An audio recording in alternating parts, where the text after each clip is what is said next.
$20, that's what you'd hand the cashier.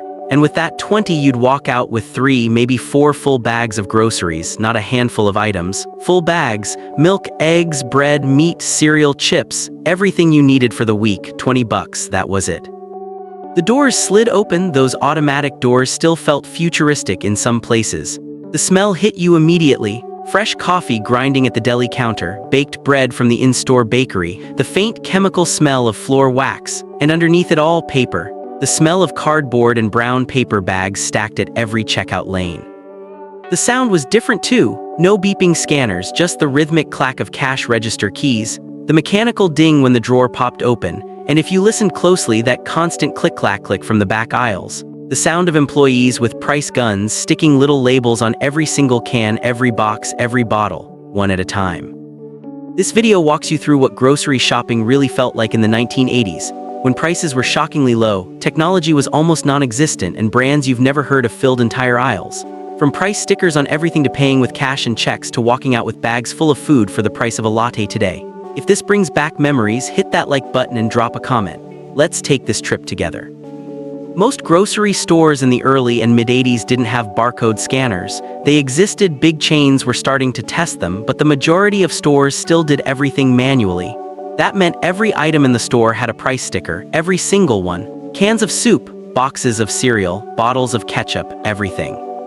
Employees walked the aisles with price guns slung over their shoulders. The guns themselves were chunky, handheld devices loaded with rolls of adhesive labels. You'd dial in the price, press the trigger, and click. The sticker shot out and stuck to the product. Then you'd move to the next item, click, next item, click all day long. The stickers left residue. If you peeled one off, maybe to check if there was an older, cheaper price underneath, your fingers would be sticky for the rest of your trip. The labels themselves were simple, white with red borders, numbers printed in black ink. Sometimes they'd fade, sometimes they'd smudge, but they were there on everything. At checkout, the cashier didn't scan anything. She, and it was almost always a woman, would pick up each item, find the sticker, and manually type the price into the register. Punch, punch, punch, the keys clattered. If the sticker was missing or unreadable, she'd have to call for a price check. Someone would jog back to the aisle and check the shelf. It was slow, way slower than today, but it was also social. You'd chat with the cashier while she rang you up. She'd comment on your cereal choice or ask about your weekend. There was time for that because nobody was in a rush. And self-checkout, that wasn't even science fiction yet, it was just unimaginable. The prices, that's what shocks people the most. In 1985, a gallon of milk cost about $2.20, a loaf of bread, 75 cents, a dozen eggs, 80 to 90 cents. Ground beef was $1.20 per pound. A big bag of potato chips cost about $2. Candy bars were 35, maybe 40 cents.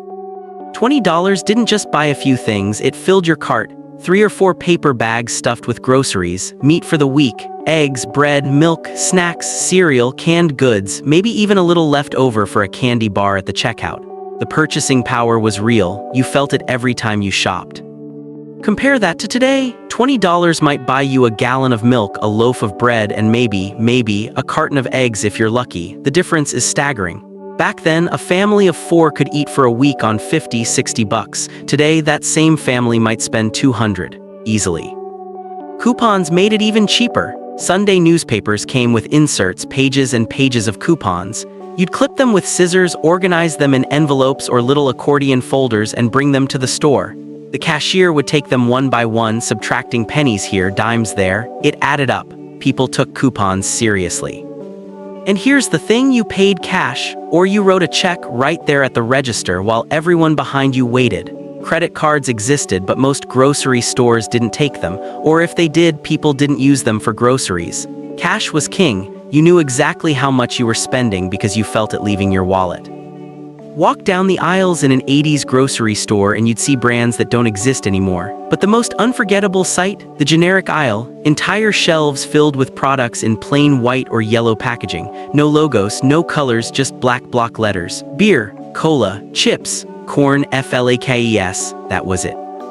Generic brands exploded in the late 70s and early 80s as a way to save money. And they were cheap, really cheap. A can of generic soda might cost 20 cents while a Coke cost 50. The quality was debatable, but people bought them anyway because they worked. And honestly, sometimes they tasted exactly the same. The cereal aisle was a battlefield. This was the golden age of sugary kids cereals: Cookie Crisp, Smurf Berry Crunch, Mr. T cereal, Pac-Man cereal. Every cartoon character had a cereal, and inside the box, a toy. A real toy, not a coupon or a QR code, an actual plastic toy that you'd dig through the cereal to find. The soda aisle was wild too. Tab, the original diet soda, still dominated. RC Cola, New Coke, which launched in 1985 and immediately became one of the biggest marketing disasters in history. Glass bottles everywhere, 2-liter bottles made of glass that you'd return for a deposit. They were heavy, and if you dropped one, it shattered. TV dinners filled the freezer section. Swanson, Hungry Man, aluminum trays with compartments for meat, potatoes, and vegetables. You'd peel back the foil, pop it in the oven, and 20 minutes later, dinner was done. They tasted like cardboard and nostalgia, and people loved them.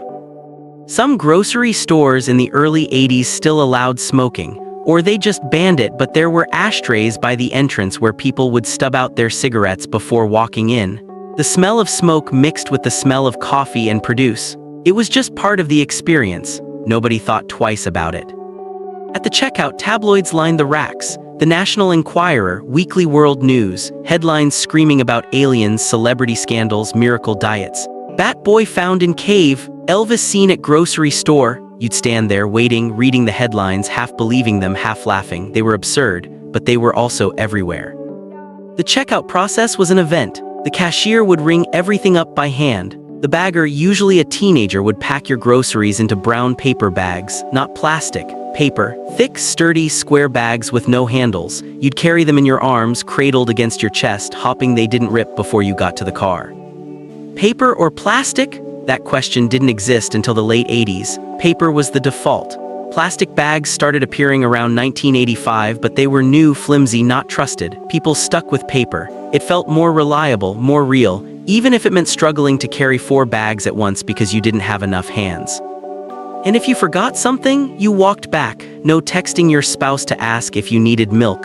No checking a shared grocery app. You just tried to remember. And if you forgot, you'd realize it when you got home, and you'd either go back or do without. That's just how it was. Grocery shopping in the 80s wasn't just a chore. It was a routine, a community event. You'd see your neighbors there. You'd chat in the aisles. "Oh, hi, Linda. How are the kids?" You'd run into people from church, from work, from your kids' school. The grocery store was where life happened. Kids begged their parents for treats. A candy bar, a box of sugar cereal, a pack of gum, and sometimes the answer was yes. You'd unwrap the candy bar in the car on the way home, sitting in the back seat, feeling like you'd won the lottery because treats were special. They weren't everyday things. The drive home was quiet, bags in the trunk, radio on low. You'd pull into the driveway, pop the trunk, and carry the bags inside 2 at a time. The paper would crinkle. The handles, if you were lucky enough to have bags with handles, would dig into your palms, but you'd made it. Groceries for the week. Mission accomplished. Putting everything away took time. Cans in the pantry, milk in the fridge, bread on the counter, frozen dinners in the freezer, and as you stacked everything, you'd think about meals for the week, what you'd cook, what the kids would eat. It was simple, predictable, comforting. Looking back now, it feels almost impossible. $20 buying a week's worth of food. No self-checkout, no apps, no delivery, just you, a cart, some paper bags, and prices that made sense. The world was slower, simpler, and in some ways that made it better.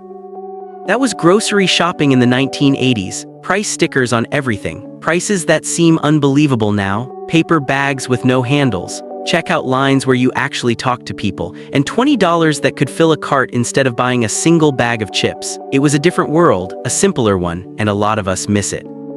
Drop a comment and tell me, what product from the 80s do you miss the most? Was it those generic white label sodas, the cereal toys, the glass bottles you'd return for a deposit? Let me know. And if you want the full, longer version diving even deeper, just say the word.